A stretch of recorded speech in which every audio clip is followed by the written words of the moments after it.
हमारे दुखों का सबसे बड़ा कारण है स्वयं को नकार कर दूसरों में उलझे रहना। कई बार देखा गया है कि जो हो गया उसे हम स्वीकार नहीं कर पाते और जो नहीं मिला उसे हम छोड़ नहीं पाते। अधूरी इच्छाओं का दुख हमें उस सुख से भी दूर कर देता है। सत्य तो ये है कि दुख कोई स्थूल वस्तु या स्वतंत्र अस्तित्व नहीं रखता। दुखी रहना तो एक मानसिक बीमारी है। नकारात्मक मानसिकता को बदलने और ज्ञान वृद्धि हेतु वीडियो को अंत तक जरूर देखें। तो देर ना करते हुए शुरू करते हैं। मनुष्य अपने जीवन से सदैव असंतुष्ट रहता है। वह इस बात के लिए दुखी होता है कि मेरा साथ देने वाले ठीक नहीं हैं। मेरे ऊपर तो विपत्तियों का पहाड़ टूट रहा है। ना जाने मेरे साथ ही ऐसा क्या होता है। मेरे ना तो रिश्तेदार काम आते हैं ना घर के लोग। ठीक है, मेरा तो भाग्य ठीक ही नहीं। अधिकांश रूप से ऐसे विचार मनुष्य के अंदर आते रहते हैं और वो चिंता में डूब जाता है। चिंता चिता के समान है। चिता तो शव को जलाती है, लेकिन चिंता जीवित मनुष्य को जला देती है। यह ऐसी दीमक है जो एक बार लग जाए तो व्यक्ति को चाट कर ही छोड़ती है। चिंता व्यक्ति की मानसिकता पर बहुत गहरा प्रभाव डालती है। मन की पवित्रता समाप्त हो जाती है, अपवित्रता आ जाती है। चिंता मनुष्य के शरीर को खा जाती है। शारीरिक रूप से व्यक्ति रोगी हो जाता है, आयु कम हो जाती है, जीवन में अशांति आ जाती है और विश्वास में भी कमी आ जाती है।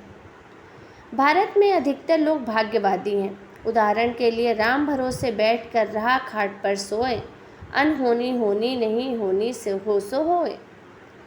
यह भाग्यवादी दृष्टिकोण है जो व्यक्ति को नीचे गिराता है। ऐसा व्यक्ति सोचता है कि जो होना है वो अवश्य होगा और जो नहीं होना है वो नहीं होगा, इसलिए आराम से बैठे रहो, जो होगा देखा जाएगा।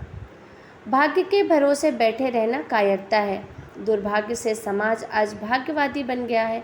अनेक बार हम ज्योतिषियों की बातों में आकर भाग्य के भरोसे बैठे रहते हैं कि अभी समय ठीक नहीं है, अभी ना करे चाकर पंछी ना का दास मलूका कह गए सबके दातरा। ये ठीक है कि राम ही सबके दाता हैं, मगर ये कहना है कि अजगर नौकरी नहीं करता, पंछी काम नहीं करता तो भी उन्हें खाना नहीं मिल जाता है।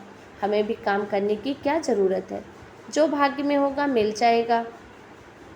ये विचार नकारात्मक है, भाग्यवादी नहीं होना चाहिए। बात बात पर हम ज्योतिषियों को हाथ दिखाने बैठ जाते हैं। डराने वाले लोग डराते हैं, परिणाम स्वरूप हम आशंकाओं से घिर जाते हैं।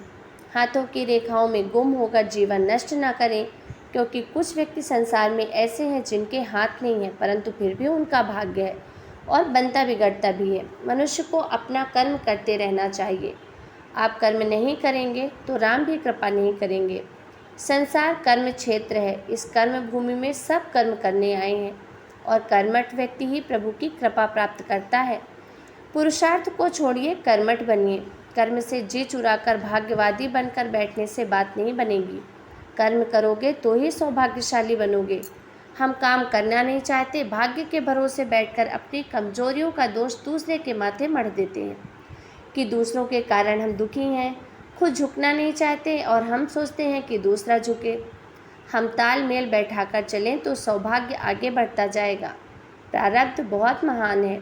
आप किसी का भाग्य नहीं बदल सकते, उसे सुख सुविधा तो दे सकते हैं, मगर भाग्य बदलना आपके हाथ में नहीं। एक बाप सब बच्चों को एक जैसी धन संपत्ति बांट देता है, फिर भी सब एक जैसे नहीं रहते। शिक्षक सब विद्यार्थियों को एक जैसी शिक्षा देते हैं, लेकिन फिर भी कोई पास होता है तो कोई फेल। भाग्य हमारे पूर्व कर्मों का ही फल है और कर्मफल अवश्य भोगना पड़ता है। परम दुर्भाग्य चल रहा हो तो उस समय में मन को दुर्बल नहीं होने देना चाहिए। कुछ भी हो, अपने इष्ट और अपना गुरु मंत्र कभी ना छोड़ें। गुरु की अमृतमय प्रेममय कृपा की दृष्टि का प्रभाव जब आता है तो व्यक्ति का दुर्भाग्य टूटता है और सौभाग्य जागता है। परमपिता परमेश्वर के अनुयायी होकर श्रद्धा के सहारे समर्पण कर सकें तो इससे बड़ा सौभाग्य कुछ नहीं।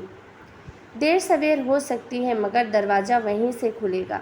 धैर्य रखें, परिश्रम न छोड़ें। निरंतर परिश्रम बहुत कुछ देता है। पूजा पाठ के साथ साथ हाथों से सेवा करें, धैर्यपूर्वक वक्त बिताएं। धीरे धीरे सब दुख कटेंगे। तो आज की हमारी वीडियो में इतना ही। अगर आपको हमारा ये वीडियो अच्छा लगा हो तो लाइक करें, शेयर करें और चैनल को सब्सक्राइब करें। मिलते हैं एक और नए वीडियो, एक नई जानकारी के साथ।